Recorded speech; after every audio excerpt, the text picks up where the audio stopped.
There are 4 ways to use the past participle in Spanish, and here you can see each of them. Now, it's mostly used to form the perfect tenses and say sentences like, I have spoken with her. But also can be used as adjectives like the fried banana or nouns like the fried one. And it's used to form the passive voice to say things like, my house was robbed by the thieves. Bienvenidos a Anytime Español. Let's start. We'll talk about how to form the past participle in just a few minutes, but first, we want to make sure that you understand how to incorporate them so that you can immediately start improving your Spanish. Number 1. Using the past participle as an adjective. So, past participles are how we can change just about any verb into an adjective. Use it as a way to talk about how something is or the condition of something. You probably know and use many past participles without knowing their past participles. Think of the phrase estoy aburrido or estoy cansado. That's right. Here, aburrido or cansado are past participles. Now, remember, adjectives have to agree in gender and number with the noun they modify in Spanish, and it's no exception when we use past participles as adjectives as well. El carro está descompuesto. Here, descompuesto is the past participle. We see it's masculine singular because it modifies el carro. Los carros está descompuestos. So here, descompuestos is the past participle, and you see it's masculine plural because we're modifying los carros. Ooh, by the way, so we just used descomponer and not romper. So we use descomponer when something is not working. It's broken because it's not working. Use romper if something is broken but physically into pieces. It really helped me to learn that difference. Okay, let's keep going. La luz está prendida. So prendida is a past participle and it modifies la luz and it's singular feminine. Las luces están prendidas. And here we use prendidas because las luces is feminine and plural. So remember, used as an adjective, the past participle has to agree in gender and number with the noun it modifies. So, la pluma está rota. Los bolígrafos están rotos. Number 2. We can also use the past participle as a noun. And you do this when you want to refer to something that has a specific quality. For example, Quiero este pan. ¿cuál? El tostado. Or think of when you say things like, el hecho es que tengo miedo de subir a un avión. So here, el hecho is used as a noun, but it's a past participle, and it's como like the fact is that. Me gusta usar los dichos. Here, dichos is the past participle and it's used as a noun. El estado mental de mi tío no está bien. So here, estado is the past participle and is being used as a noun.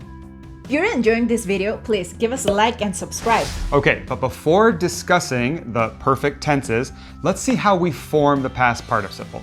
Okay, so if it's a regular past participle, we remove the AR ending and add ado. Or we remove the ER or IR ending and add ido. For example, Hablar, hablado. Comer, comido.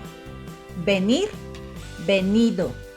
so there are many irregular past participles, but here you can see the most common ones that are very often used, and you just have to memorize them. Remember, any verb based off of these verbs will have the same irregularity, so it's a little bit easier. Think about here you see hacer is hecho, so deshacer would be deshecho. Or here you see poner is puesto, so disponer would be dispuesto. By the way, just for writing purposes, after you remove the AR, ER, or IR ending, if you're left with a vowel at the end of the stem, you need to add an accent mark so that it maintains the same pronunciation. Leer, le más ido, leído.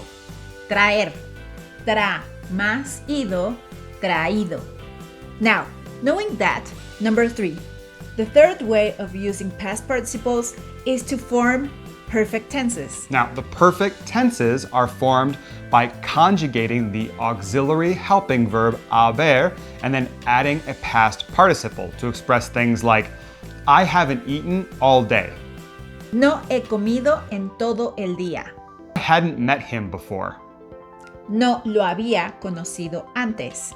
I wouldn't have talked to him that way. No habría hablado con él de esa manera. The most important thing to note here in those last three sentences is that the past participle doesn't ever change.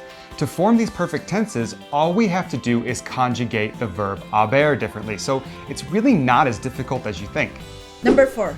We can use the past participle to form the passive voice. Although, when we're speaking and writing, we almost always use the active voice. But you are gonna come across instances where the passive voice is used, so let's see the difference. So, in the active voice, the subject of the sentence does the action of the verb.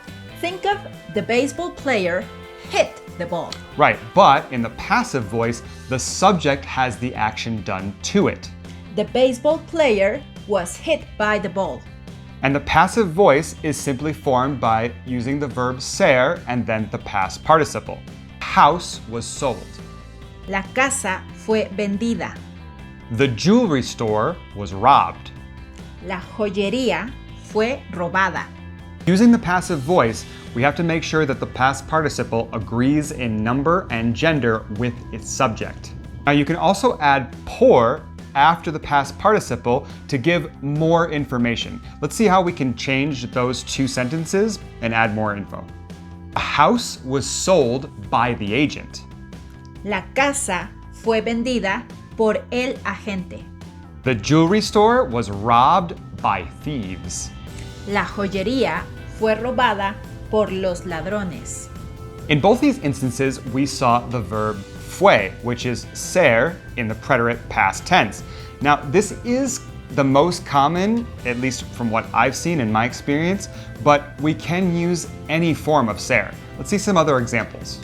The new business logo will be approved by the assistant manager. El nuevo logo de la empresa será aprobado por el subgerente. The notebooks have been used by the students. Los cuadernos han sido utilizados por los estudiantes. Wow, in this last example, we just used the past participle to form a perfect tense and talk in the passive voice. Okay, we hope you better understand when and why to use the past participle. And watch this next video, it'll better your Spanish. Until next time.